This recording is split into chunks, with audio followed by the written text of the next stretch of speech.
Your ancestral land, as you so quaintly put it, Mr. Miller, is now officially designated as Phase 4 of the Whispering Pines Estates, the woman said, her voice dripping with a syrupy condescension that made the back of my neck prickle. She was standing on my side of the crumbling 100-year-old stone wall that marked the eastern border of my ranch, a clipboard clutched to her chest like a shield.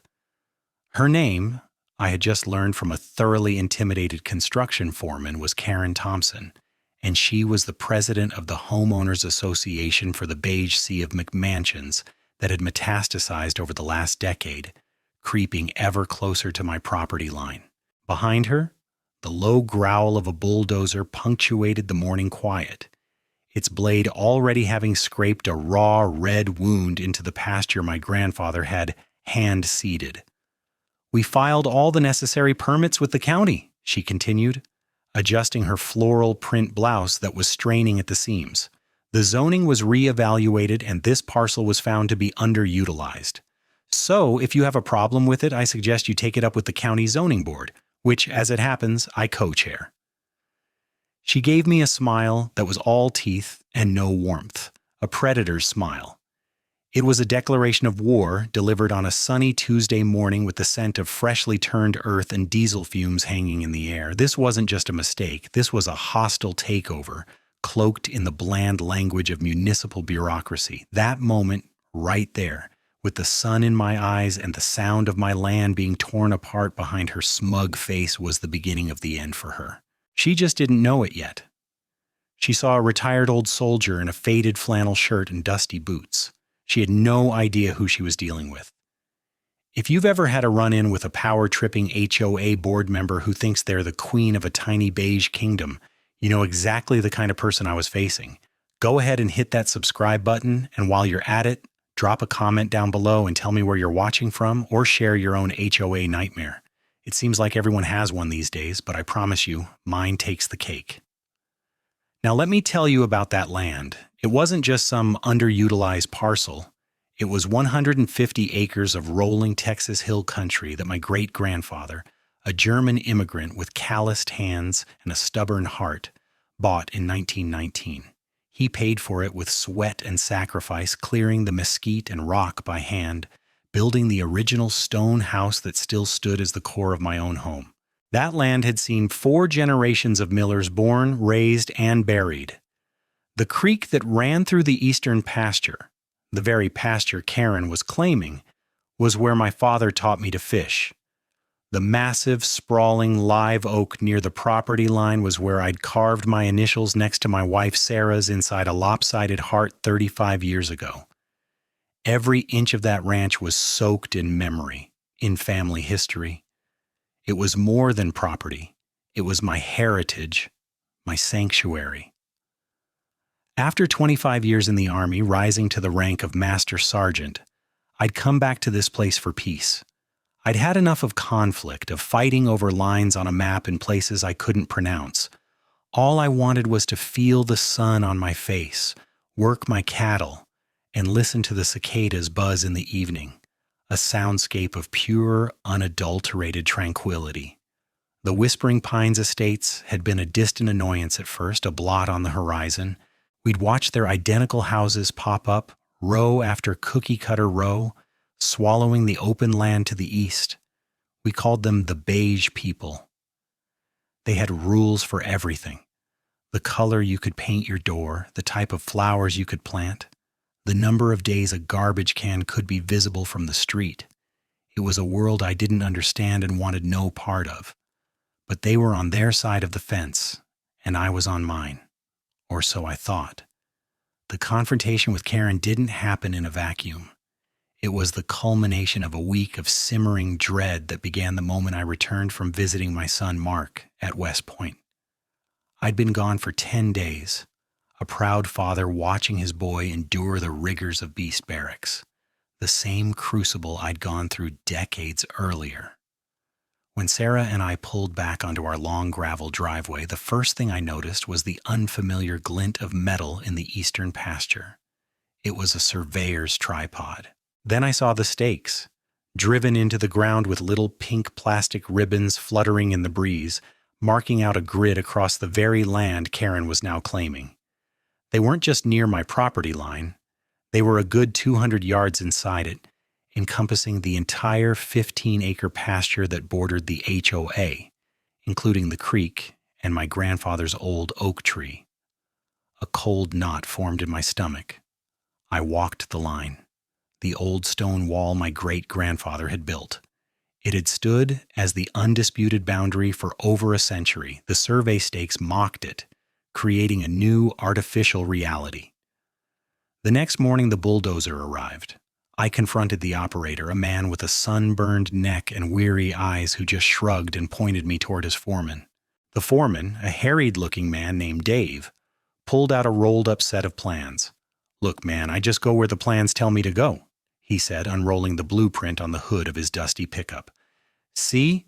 Whispering Pines Estates, Phase 4, 47 luxury condo units. This is the plot." He pointed to a section of the map that was undeniably my pasture.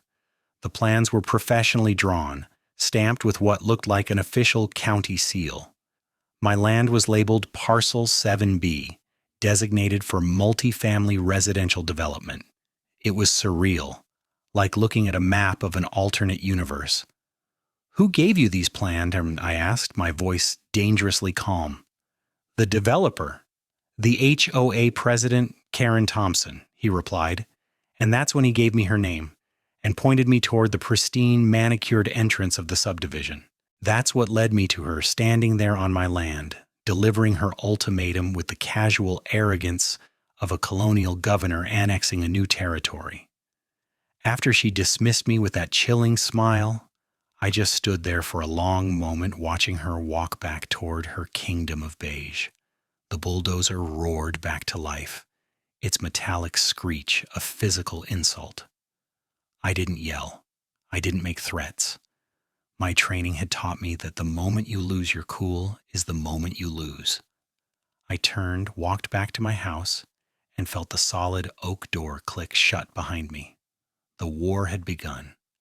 I walked into my office, a room lined with books on history, agriculture, and military strategy, the smell of old paper and leather a familiar comfort. Sarah followed me in, her face etched with a mixture of anger and worry. "John, what are we going to do? That woman, she can't just do this, can she?" she asked, her hands twisting in the fabric of her apron. I didn't answer right away. I went to the heavy fireproof safe tucked away in the closet, spun the combination lock with a series of practice clicks, and pulled out a long cylindrical tube of worn leather. Inside, wrapped in oilcloth, were the original deeds to the Miller Ranch. The first one, dated 1919, was written in elegant looping calligraphy on the thick yellowed parchment. The property lines described not by GPS coordinates, but by landmarks. Thence 210 rods to the large granite outcropping, thence 180 rods along the dry creek bed to the Twin Oaks. It was a historical document, a testament. I unrolled the most recent survey map, one I had commissioned myself just 5 years prior when I refinanced a portion of the ranch to buy a new tractor. It was a modern digital document, created with laser transits and satellite data, but it told the same story. The property line was the old stone wall. The 15-acre pasture, the creek, the oak tree, it was all mine, clear as day, legally indisputable. "No, honey," I said, finally looking at her, my voice low and steady. "She can't." The initial shock was wearing off, replaced by a cold, sharp-edged resolve. This was a problem, a complex one, but like any problem, it could be broken down, analyzed, and solved. My first assumption had to be that Karen Thompson wasn't stupid. Arrogant, yes. Entitled, absolutely, but not stupid. To get this far, to have county-stamped plans and bulldozers on the ground, meant she had manipulated the system. She hadn't made a mistake. She had committed an act of aggression, believing she had the power and influence to make it stick. Her reference to co-chairing the zoning board wasn't just a boast. It was a threat. It was the key. The following morning, I was at the county records office when they opened. I was dressed in what I called my disarming grandpa outfit: clean jeans, a collared polo shirt, and a friendly, slightly confused expression. I wanted to be underestimated. I approached a clerk at the counter, a woman who looked profoundly bored, and asked to see the recent zoning changes and permits filed for the parcel of land adjacent to the Whispering Pines estates. She sighed, typed lethargically into her computer, and after a few minutes her printer whirred to life. She handed me a stack of papers. It was all there, a neat, tidy package of bureaucratic theft, a request for rezoning filed 3 months ago, a notice of a public hearing that I had supposedly been sent via certified mail, complete with a forged signature on the delivery receipt. The minutes from the zoning board meeting, a meeting I now knew was co-chaired by Karen herself, where the rezoning from agricultural/rural to high-density residential was unanimously approved. And finally, the building permits, issued just 2 weeks ago. The forged signature on the mail receipt was the smoking gun. It wasn't even a good forgery. It looked nothing like my signature. They had simply created a paper trail, a fiction that would look legitimate to a casual observer. They were counting on the fact that I wouldn't or couldn't fight back. They were counting on me being an old rancher who would be intimidated by official-looking stamps and legal jargon. I paid for copies of everything, a thick manila folder now filled with the architecture of their crime. My next stop was the County Planning Commission. I tried to schedule a meeting to file a formal complaint. The receptionist gave me a form and told me the next available appointment to speak with the board was in 6 months. 6 months. By then, the condos would be fully framed, a concrete reality on my land. I saw her glance at a sticky note on her monitor, a note I would bet my life that had my name on it. Karen's tentacles reached everywhere. I walked out of the county building and stood on the steps, the sun beating down on the concrete. The system was rigged. The referees were on her team. Playing by their rules would be a slow, expensive, and ultimately futile exercise in frustration. I would be bled dry by legal fees and stonewalled by corrupt officials until I gave up. That was their plan. I sat in my truck for a long time, the folder of documents on the passenger seat. I could get a lawyer, file an injunction. It would be the obvious move, but it would also be the expected move. It would bog me down in court for years. They would appeal, file counter motions, bury me in paperwork. All the while, construction might be paused, but the threat would remain. Karen would use the time to shore up her political defenses, rally her allies, and paint me as a cranky old man trying to stand in the way of progress. I thought back to a training exercise in the desert. Our objective was to take a fortified position. A direct assault would have been suicidal.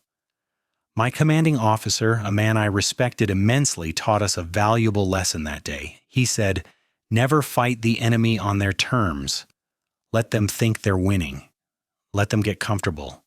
Let them overcommit their resources. Then, when they're at their most extended and most vulnerable, you don't just attack. You annihilate." A new strategy began to form in my mind, a cold, patient, and ruthless strategy. It was high risk, but the potential reward was not just victory, but total and complete justice.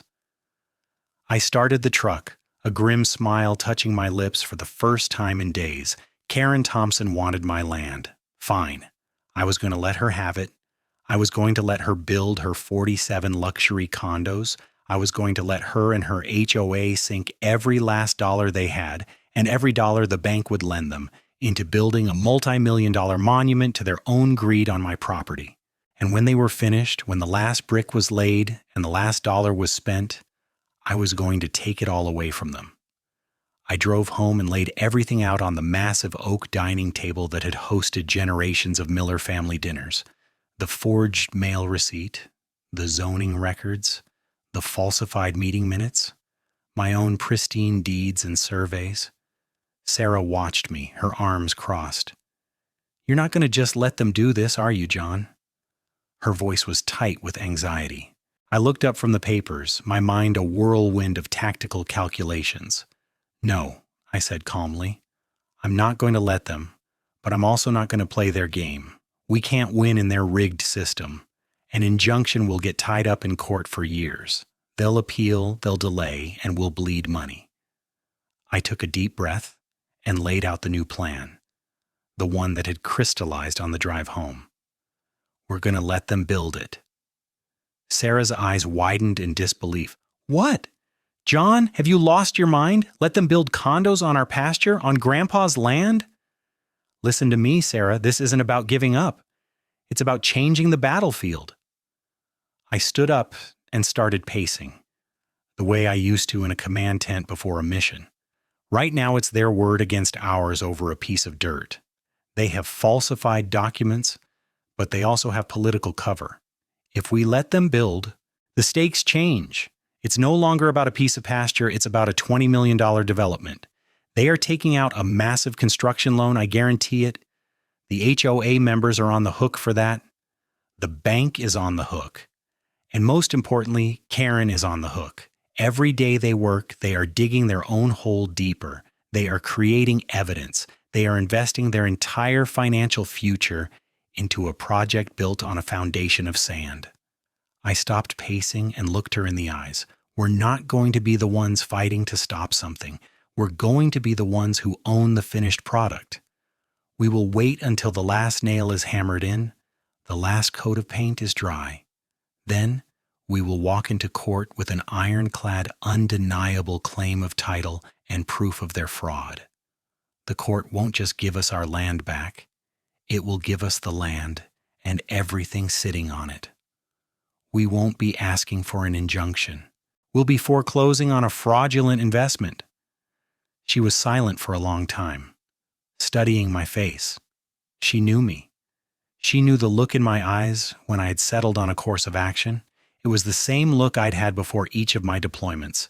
It was a look of absolute, unshakable certainty. "It's a huge risk," she whispered. "What if we lose?" "We won't lose," I said, my voice leaving no room for doubt. "We have the truth.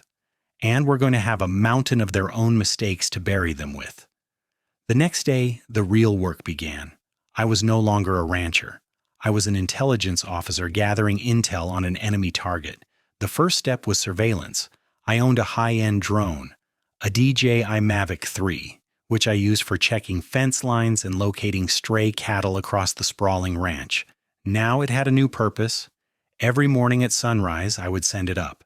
I documented the arrival of the work crews, the heavy machinery carving up the landscape, the concrete trucks pouring the foundations. I took high-resolution photos and videos, all time-stamped and geotagged. I created a visual diary of the theft, day by day, week by week.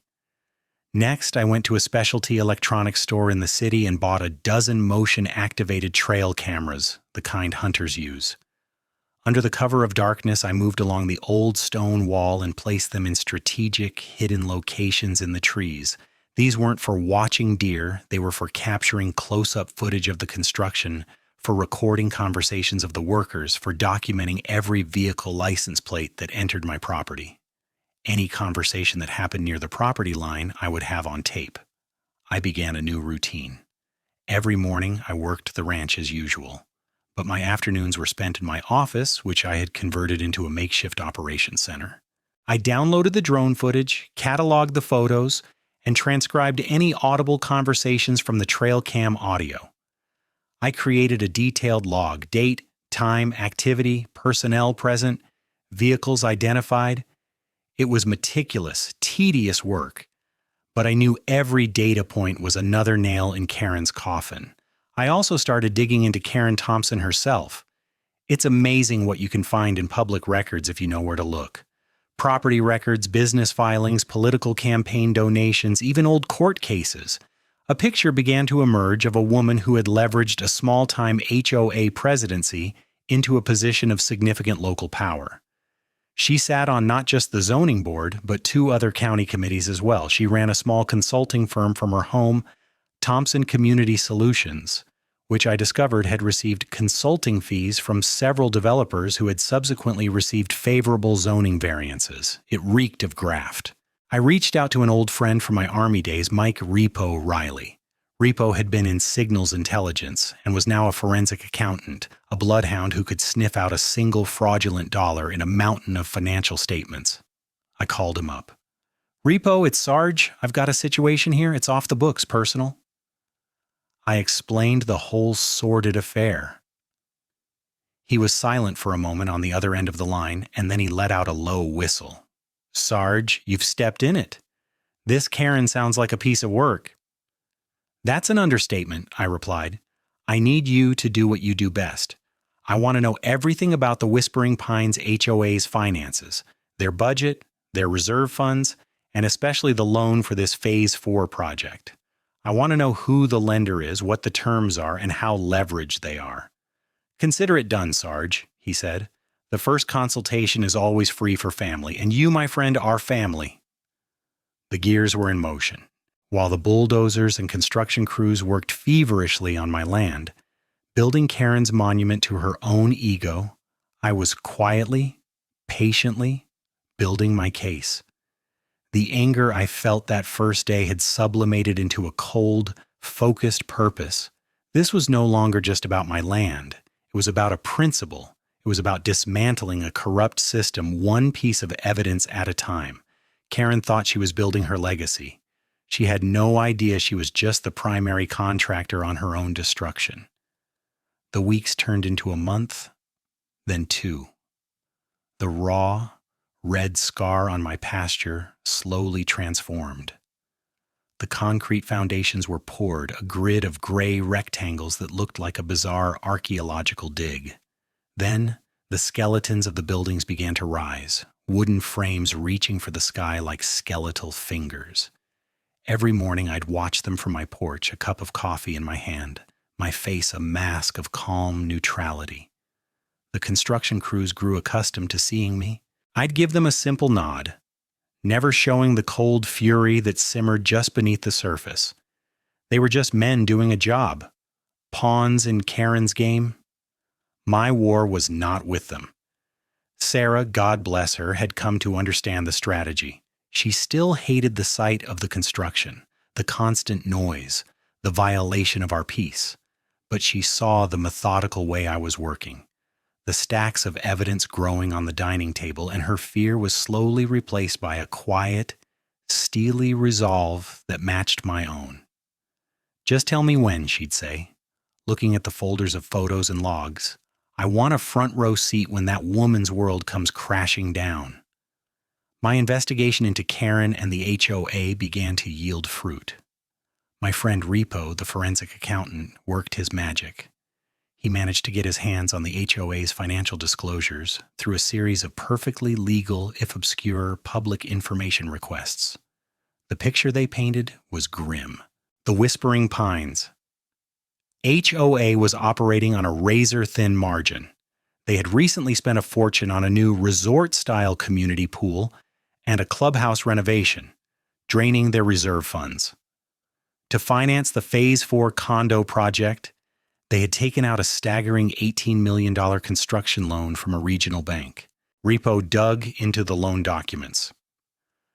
This is the interesting part, Sarge, he said over the phone one evening. The loan is secured not just by the future value of the condos, but by the HOA's assets themselves. That means the clubhouse, the pool, all the common areas, and there's a personal guarantee clause. A personal guarantee from who? I asked. The board members, he replied, and I could hear the grin in his voice.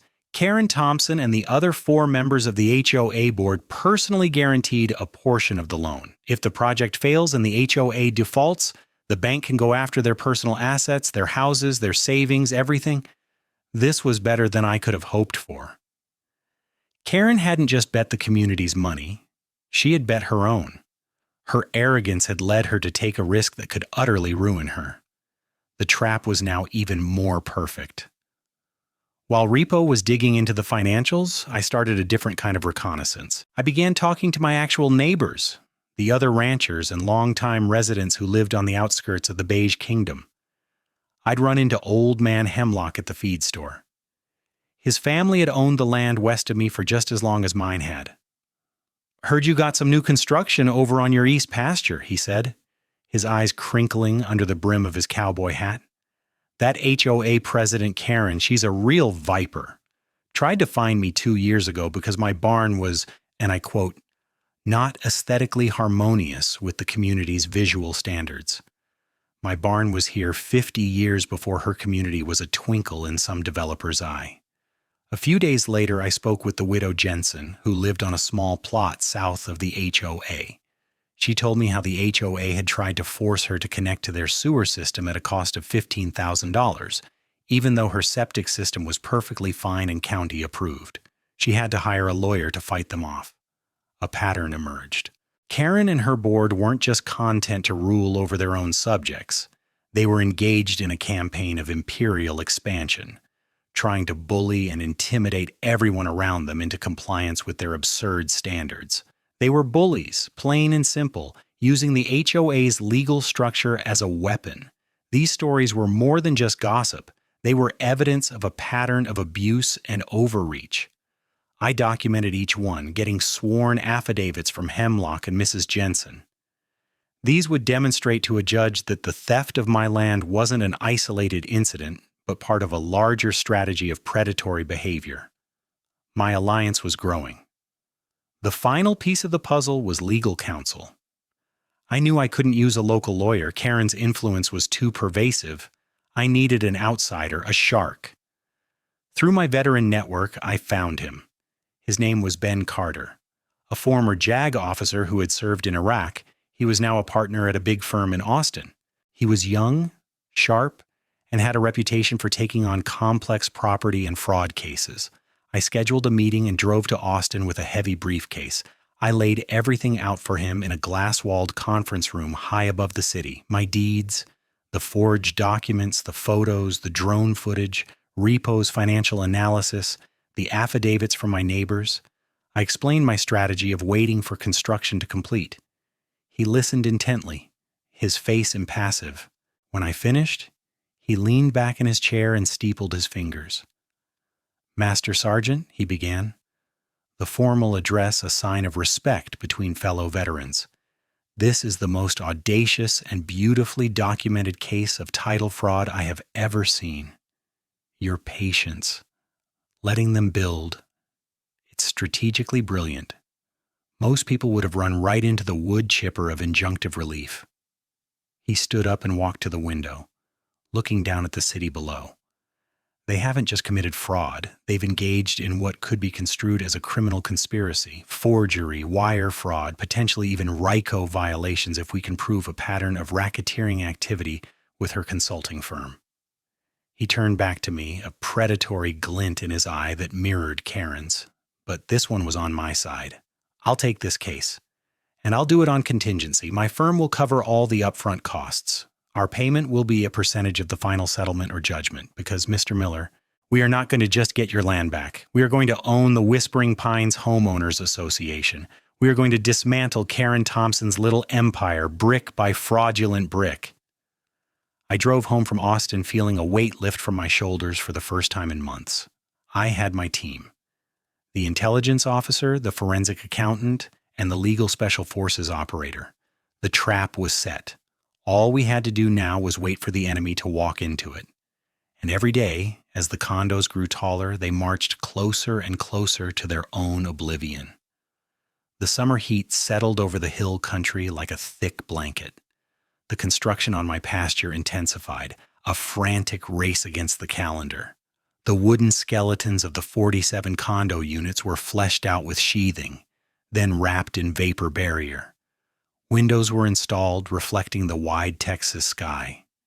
Day after day, the sounds of nail guns, saws, and shouting men became the new, unwelcome soundtrack to our lives. I held the course, my patience a form of psychological warfare that only I was aware of. I continued my daily surveillance, my logs growing thicker, my collection of digital evidence now numbering in the terabytes.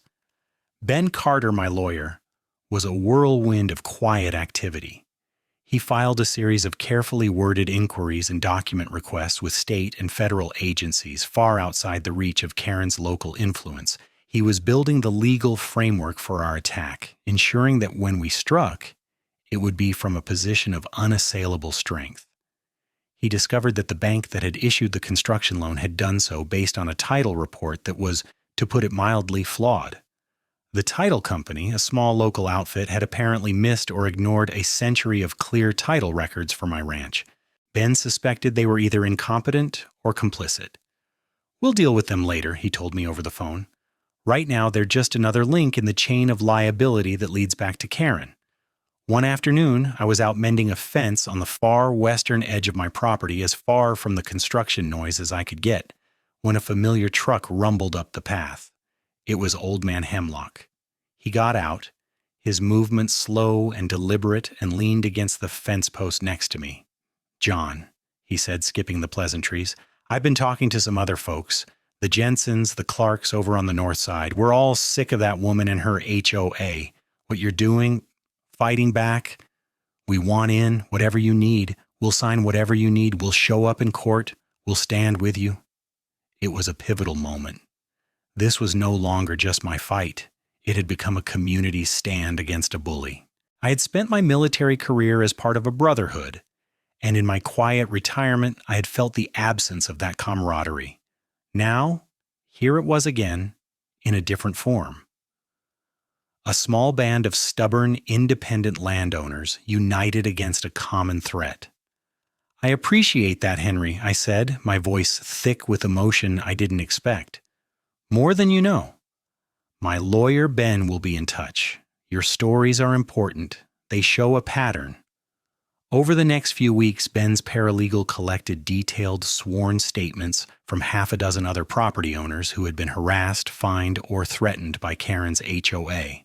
It was a damning portfolio of petty tyranny, and it was exactly what Ben needed to paint a picture of Karen not as a community leader, but as the head of a predatory organization. Meanwhile, the condos were nearing completion. The siding was going up, a predictable, monotonous beige, of course. Landscaping crews arrived, laying down sod and planting saplings in neat, symmetrical rows. They were literally putting lipstick on a pig. Karen herself became a more frequent presence on the site. I'd see her through my drone's camera, walking the grounds with the foreman, pointing, gesturing, her body language radiating smug satisfaction.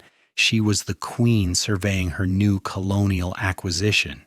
She even had the audacity to wave at me once, a big theatrical gesture as I stood on my porch. I didn't wave back. I just gave her a slow, deliberate nod. Let her think it was a nod of defeat. Let her savor her perceived victory. The more confident she became, the harder she would fall. Repo delivered his final report. The financial picture was even more precarious than we first thought. Not only had the HOA and the board members taken out the massive loan, but Karen had also been paying her own consulting firm a hefty monthly fee from the construction budget for project management oversight. "She's skimming, Sarge," Repo said, his voice grim. "It's blatant self-dealing. She's paying herself with the bank's money and the HOA's money. This moves it from a civil matter into straight-up criminal fraud and embezzlement. When the bank finds out, they're going to come for her with everything they've got." Ben was ecstatic. "This is the kill shot," he said when I relayed the information. "This isn't just about getting your land back anymore. This is about sending a message. We're going to draft the lawsuit now. It will be a masterpiece." I spent a weekend in Austin with Ben and his team. In a conference room that felt more like a war room, we went over every detail. The complaint Ben drafted was over 100 pages long. It named the Whispering Pines HOA, Karen Thompson personally, the other board members, the developer, and even the title company as defendants.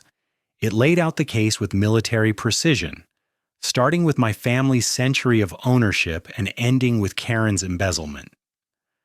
The causes of action included quiet title, trespass, conversion, fraud, conspiracy, unjust enrichment, and a request for punitive damages that was, in Ben's words, designed to create a number so large it will make their eyeballs bleed.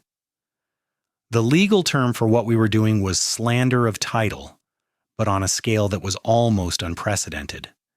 The final piece of the strategy was the timing. We couldn't just file the lawsuit. That would be too quiet, too anticlimactic. Karen lives for public validation, Ben argued. We need to strip her of that in the most public way possible. He had been monitoring the HOA's community newsletter, which was, of course, available online. They were planning a massive Phase 4 grand opening gala. It was scheduled for a Saturday evening in early October. There would be local politicians, potential buyers, the media, and all the residents of Whispering Pines. Karen would be the star of the show, the conquering hero who had brought new prosperity and growth to the community. That's our stage, Ben said, a predatory smile spreading across his face. We're not going to file the lawsuit. We're going to serve it, right in the middle of her victory speech. The plan was set. The condos were finished. The landscaping was pristine. The final inspections were signed off. The trap was baited, polished, and ready to spring. All we had to do was wait for the Queen to attend her own coronation. The day of the gala arrived, a perfect, crisp October Saturday. The air was clear, and the setting sun painted the sky in brilliant strokes of orange and purple. From my porch, I could see the lights twinkling at the new condo complex. They had erected a large white tent on the freshly laid central green, and the sound of a string quartet tuning up drifted faintly on the breeze. It was surreal. A party on my land to celebrate its theft. Sarah came and stood beside me, slipping her hand into mine. "Are you ready?" she asked softly. "I was born ready," I replied, squeezing her hand.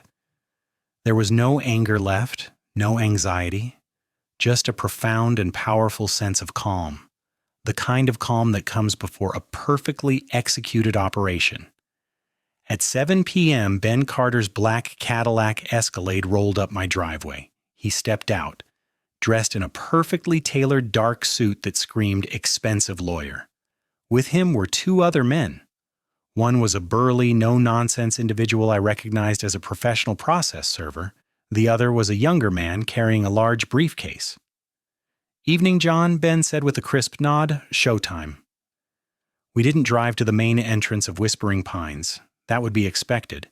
Instead, we took my old ranch truck down a dusty track that led to a gap in the old stone wall, a section I had deliberately allowed to crumble further over the past few months. We parked behind a thicket of live oaks, hidden from view, but with a clear line of sight to the gala tent. We were an invading force staging just outside the enemy's perimeter. Ben handed the younger man, his paralegal, a small, powerful projector and a laptop. "You know the plan, Alex. Wait for my signal." Alex nodded, his eyes wide with a mixture of excitement and nerves. We walked the final 200 yards, emerging from the darkness at the edge of the manicured lawn. The party was in full swing. People in cocktail dresses and suits mingled, champagne flutes in hand. Local dignitaries, the mayor, a state representative, they were all there schmoozing. And in the center of it all, holding court, was Karen Thompson. She was wearing a shimmering gold-colored dress that was at least one size too small, a radiant smile plastered on her face. She was glowing with triumph. We hung back at the edge of the crowd, unnoticed. The process server, a man named Rick, stood impassively, a large envelope in his hand. After about 20 minutes, Karen moved to a small podium set up at the front of the tent. A hush fell over the crowd. "Welcome. Welcome everyone to the grand opening of the magnificent Phase 4 of Whispering Pines Estates," she began, her voice amplified by a microphone. She launched into a self-congratulatory speech about vision, progress, and community enhancement. She talked about overcoming obstacles and naysayers to bring this beautiful project to life. It was nauseating. I looked at Ben. He gave a subtle nod. That was the signal. As Karen paused for dramatic effect before thanking her dedicated board members, we made our move. We walked, not quickly, but with purpose, straight through the crowd. People parted before us, sensing a shift in the atmosphere. We stopped directly in front of the podium. Karen's smile faltered, a flicker of confusion in her eyes. "Mr. Miller," she said, her voice losing some of its warmth. "This is a private event." "Karen Thompson," Ben said, his voice calm but carrying an authority that cut through the party chatter. The string quartet faltered into silence. My name is Benjamin Carter. I'm an attorney representing John Miller, the legal owner of the land on which you are currently standing. A collective gasp went through the crowd. Karen's face went from confused to flushed with anger. This is absurd! Security! Remove these men! She barked. But before any of the hired security could react, Ben nodded to Rick, the process server. Rick stepped forward and placed the thick envelope directly into Karen's hand. Karen Thompson, you've been served. Her eyes darted down to the legal papers as if they were a snake. At the same moment, on the large white wall of the tent behind her, an image flickered to life. Ben's paralegal, Alex, had fired up the projector. It was a map. A crystal-clear survey map showing the Miller Ranch with my property lines highlighted in bright red. Superimposed over it was the site plan for the Whispering Pines Phase 4 condo development. The 47 condos, the manicured lawns, the very tent they were standing in. All of it was clearly and undeniably inside the red lines of my property. The crowd murmured, people turning to look at the projection, then back at Karen. This entire development, I said, my voice steady and clear, not needing a microphone, is built on stolen land, my land, for which my family has held clear title for 103 years. I let that hang in the air for a moment. Then Ben spoke again, his voice like ice. The document you're holding is a lawsuit for quiet title, trespass, fraud, and racketeering. It names you, your board members, and the HOA as defendants. It details the forged documents, the falsified public notices, and the embezzlement of funds through your personal consulting firm. Karen's face had gone from red to a pasty, sickly white. The gold dress suddenly looked cheap and gaudy. Her eyes were wide with panic. She looked out at the crowd, at the faces of the politicians who were now backing away slowly, at the potential buyers who were looking at her with dawning horror, at her neighbors who were staring in disbelief. Her entire world, her meticulously constructed facade of power and respectability, was shattering in real time in front of everyone. "This is a lie, a trick," she stammered into the microphone, her voice shrill. "He's a disgruntled old man who's afraid of progress." But no one was listening to her. They were all looking at the map on the tent wall. They were looking at the legal papers in her trembling hand. They were looking at me standing there, calm and resolute. The trap had been sprung, and Karen Thompson, the queen of Whispering Pines, was caught squarely in his jaws. The party was over. The aftermath of the gala was immediate and catastrophic for Karen and the HOA. The local news reporter who had been there to cover a feel-good community story suddenly had the biggest scoop of his career. His phone was out, recording everything. The next morning, the headline on the front page of the local paper was $1 million development built on stolen land. Local rancher sues HOA for massive fraud. The story went viral. It was picked up by news stations in Austin and Dallas, then by national outlets. My face, the face of the disgruntled old man, was suddenly everywhere, juxtaposed with the image of the incriminating map projected onto the tent. The carefully constructed world of Whispering Pines Estates was turned upside down. Potential buyers for the condos immediately pulled their offers, their deposits held in an escrow that was now frozen by the lawsuit. The bank, upon learning of the title fraud and embezzlement, panicked. They froze the HOA's accounts and issued a notice of default on the $18 million loan. The house of cards collapsed with breathtaking speed. The court proceedings were less a battle and more a formal surrender. Karen and the HOA hired a high-priced law firm from Houston, who, after reviewing Ben's 100-page complaint and the mountain of evidence we had, likely advised them that their position was utterly indefensible. Their initial strategy was to try and muddy the waters, to claim clerical errors and good faith mistakes. But Ben was relentless. He filed a motion for summary judgment, arguing that the facts were not in dispute and the judge could rule without a full trial. At the hearing, the courtroom was packed. All the neighbors who had given me affidavits were there. Henry Hemlock, the widow Jensen, and the others. They sat in the back, a silent, supportive presence. Karen and the other board members sat at the defendant's table, looking pale and shrunken. Karen avoided my gaze, staring straight ahead, her face a mask of bitter resentment. Ben presented our case with chilling efficiency. He displayed the certified deeds. He showed the drone footage of the construction. He presented the forged signature on the postal receipt, alongside a certified copy of my actual signature. The difference was laughable. He then introduced Repo's financial analysis, detailing the payments from the HOA's construction fund to Karen's personal consulting company. The judge, a stern, no-nonsense woman named Judge Alvarez, grew visibly angry as the evidence mounted. She looked over her glasses at the HOA's lawyer. "Counselor," she said, her voice dangerously quiet, "are you going to stand there and tell me with a straight face that your clients built a $20 million condominium complex on land they didn't own by accident? That your client, Ms. Thompson, just happened to pay her own company hundreds of thousands of dollars in consulting fees for this accidental project?"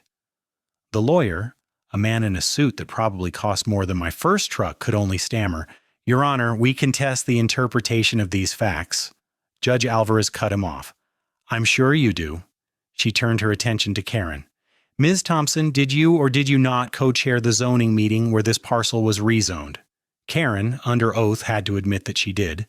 "And did you or did you not personally guarantee the loan for this project?" Again, a reluctant yes.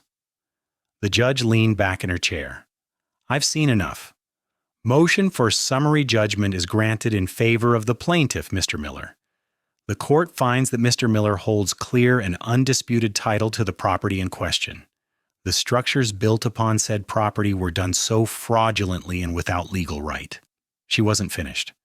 "Furthermore, based on the evidence of financial malfeasance presented here today, I am referring this entire case to the District Attorney's Office for Criminal Investigation." A collective gasp went through the courtroom. Karen's head snapped up, her eyes wide with genuine terror. This was no longer just about money and land. This was about jail time. The judgment was devastating.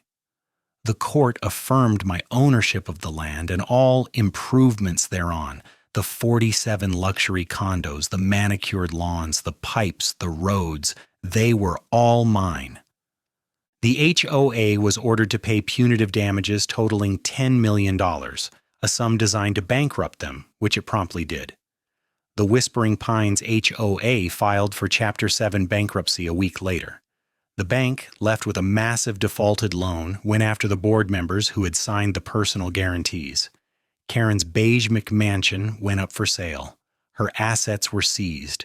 Her carefully curated life of suburban privilege was liquidated to pay for her greed, but for her the worst was yet to come. The DA's investigation was swift.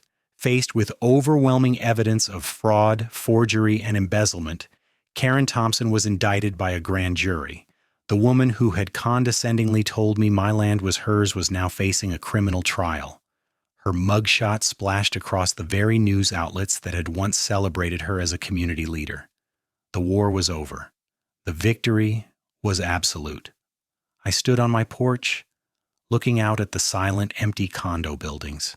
They were a monument, just as I had predicted, a monument to the fall of a petty tyrant. The months following the judgment were a strange, quiet period of cleanup and transition. The bankrupt Whispering Pines HOA was dissolved. Its assets, the clubhouse, the pool, the common areas, auctioned off to satisfy a fraction of its debts to the bank and other creditors. The Beige Kingdom had fallen, its leadership disgraced, and its finances in ruins. A new, more sensible management company was eventually brought in by the residents to handle the basics, but the era of tyrannical rule was over for good. Karen Thompson's criminal trial was short. Faced with the mountain of evidence Ben and I had compiled, she accepted a plea bargain. She pleaded guilty to felony fraud and embezzlement. The image of her trading her power suits for a drab courtroom jumpsuit was a stark and satisfying final chapter to her story. She was sentenced to 5 years in state prison, with eligibility for parole in 3. Her downfall was complete, a public spectacle of her own making. Now I was left with a peculiar problem. I was the proud and somewhat bewildered owner of 47 brand new, completely empty luxury condominiums. My initial thought and Sarah's fervent wish was to tear them down, erase the scar from our land, and return the pasture to its natural state. We brought in a demolition expert who gave us a quote that was, to say the least, staggering. The cost of demolishing the buildings and restoring the land would be nearly as much as the punitive damages we were awarded, most of which was tied up in the frozen assets of the now defunct HOA. One evening, I was sitting at the dining table, staring at the site plans when Ben Carter came by. He wasn't just my lawyer anymore. He had become a friend. "What are you going to do with your ghost town, John?" he asked, pouring himself a cup of coffee. "I'm tempted to let it stand as a warning to all future HOA presidents," I said with a grim smile. "But Sarah wants it gone. I just don't know if I can stomach the cost of tearing it down." "There's another option," Ben said, his eyes thoughtful. "You fought this battle with the help of a community, your neighbors, your veteran network. Maybe the solution is a community too." That conversation planted a seed. Tearing down the buildings felt like a waste. They were well built, brand new. It felt like destroying something of value out of spite, and that wasn't my way.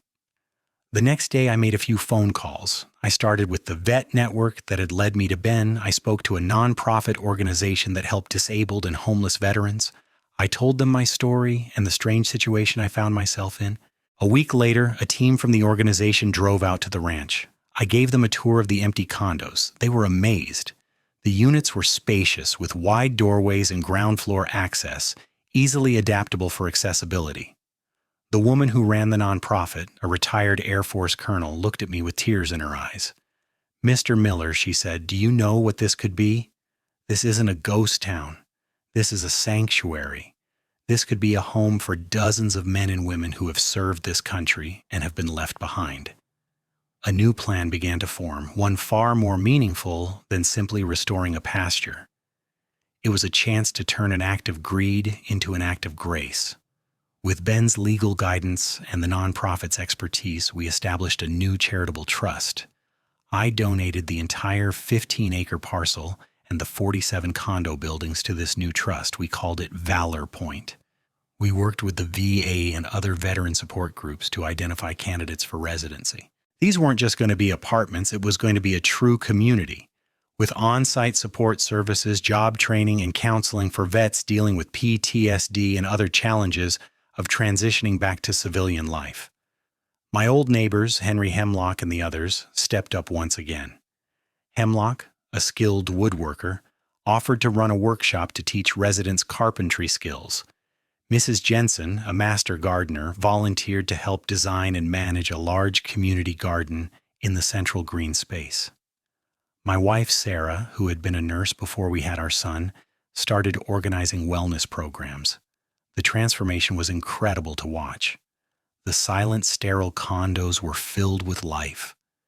Men and women who had been living on the streets or in temporary shelters now had a safe, beautiful place to call home.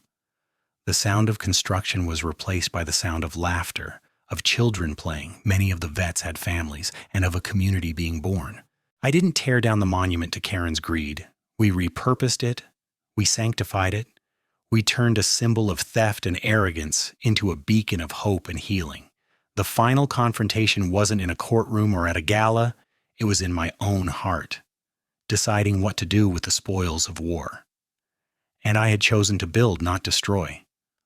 One evening, about a year later, I stood on my porch at sunset. The lights of Valor Point twinkled in the distance, a warm, inviting glow against the darkening hills. It wasn't the pristine, empty pasture of my ancestors, but it was something more.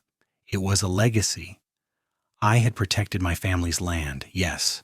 I had achieved justice, absolutely, but in the end, by choosing compassion over vengeance, we had created something far greater than what we had lost. The peace I had come back to the ranch to find wasn't just in the quiet of the land, but in the purpose I had found in defending it, and ultimately in sharing it. The Beige Kingdom was a memory. its queen a cautionary tale. In its place stood a community built on honor, service, and second chances, and my land, our land, was finally truly at peace.